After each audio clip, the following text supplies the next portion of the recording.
മഹാമാഘ മഹോത്സവത്തിൻ്റെ ഭാഗമായി വരുന്ന വിശേഷപ്പെട്ട ഒരു തിഥിയാണ് ചതുർത്ഥി. അതായത് ജനുവരി 22. അത് ഗണേശ ജയന്തിയാണ്.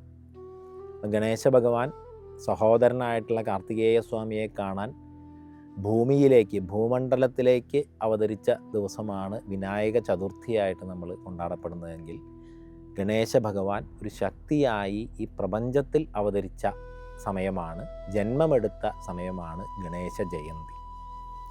ഏത് കാര്യത്തിൻ്റെയും ശുഭാരംഭത്തിന് നമ്മെ അനുഗ്രഹിക്കുന്ന ഗണേശ ഭഗവാന്റെ സവിശേഷമായിട്ടുള്ള അനുഗ്രഹമാണ് ആ ദിവസം നമ്മളൊരു പുണ്യസരസിൽ, പുണ്യതീർത്ഥത്തിൽ സ്നാനം ചെയ്തുകൊണ്ട് ആധ്യാത്മികമായിട്ടുള്ള ഒരു തപോവൃത്തിയിൽ, തപസ്സിൽ ഏർപ്പെടുമ്പോൾ ലഭിക്കുന്നത്. മഹാമാഘമാസത്തിൽ എല്ലാ പുണ്യനദികളുടെയും സാന്നിധ്യമുള്ള നിളാനദിയിൽ, തിരുനാവായയിലെ നിളാനദിയിൽ സ്നാനം ചെയ്തുകൊണ്ട് ഇനി ഭാവി കാലത്ത് നമ്മുടെ എല്ലാ സത്കർമ്മങ്ങൾക്കും വേണ്ടിയിട്ടുള്ള അനുഗ്രഹം, പ്രചോദനം, ഊർജം ഗണേശ ഭഗവാനിൽ നിന്ന് സംഭരിക്കുന്നതിന് വേണ്ടിയിട്ടുള്ള ഈ അവസരം നിങ്ങൾക്ക് അനുഗ്രഹമായിട്ട് ഭവിക്കട്ടെ.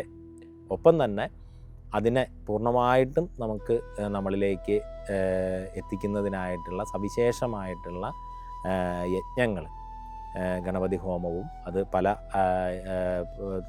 പാരമ്പര്യങ്ങളിലുള്ള ഗണപതി ആരാധനയും ഒക്കെ ഈ സമയത്ത് ഈ മഹാമാഘ യാഗവേദിയിൽ നടക്കുകയും ചെയ്യുന്നു.